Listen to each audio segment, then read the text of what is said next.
Nike just recently confirmed the Nike Vaporfly Next 2, which is essentially the same as the first Next %, but with an upper that resembles more of an atom knit type material.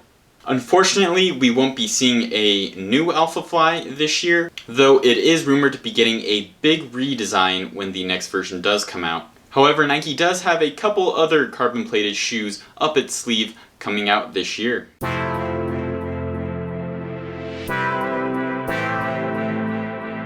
The first shoe is the StreakFly, or earlier known as the HyperFly. So I talked about this a bit in a video I made last year, but since then we've learned more information. The upper appears to be a lightweight and breathable mesh with a tongue similar to the Vaporfly Next % and a heel tab similar to the one found on the new Vaporfly Next % 2. The midsole is probably what most people are interested in. Luckily, we now know that its midsole is indeed 100% ZoomX, thanks to Nike's submission to World Athletics, where it listed it as the ZoomX StreakFly. From this submission, we can also see that it was not approved for competition on the track, which means that this shoe has a stack height greater than 25 millimeters. This makes me think that it has a similar stack height as the Pegasus Turbo, or maybe even a bit more. Although it technically hasn't been confirmed anywhere, I'm pretty confident that there is a carbon fiber plate, or at least some type of plate, sandwiched in there as well. The outsole has rubber on the forefoot that resembles the outsole of the AlphaFly and Tempo Next %, and it has 2 strips of rubber in the heel.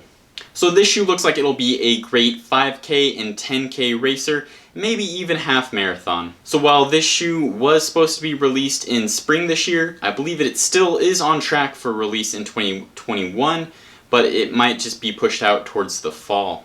So I think most of us thought that the ZoomFly line ended with the version 3 and that the Tempo Next % replaced it. Well, it looks like just like the Vomero, the ZoomFly is coming back. So while many had hoped for a ZoomX midsole and a nylon plate, the ZoomFly 4 unfortunately doesn't get many changes. The midsole is the same as version 3 with React foam and a carbon plate, and the outsole is the same as well. However, something that is new is the upper. It has a sock-like fit, but is going back to Flyknit.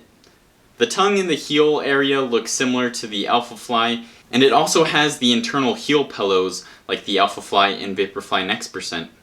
It looks like the back half of the shoe is Flyknit, and then it transitions into a breathable mesh similar to what is found on the Vaporfly Next % 2. So fans of the Vaporfly 3 will be happy to see that the Vaporfly 4 is pretty similar, and they can expect it to come out, I believe, the end of quarter 3 or early quarter 4.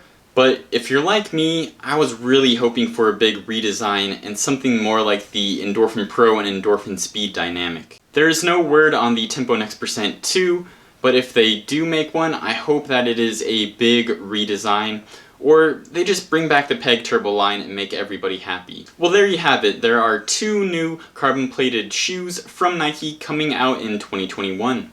Which one of these shoes are you looking forward to most? I know personally I'm looking forward to the StreakFly, since I feel that sometimes the Vaporfly can be a bit too much underfoot for 10K and under races.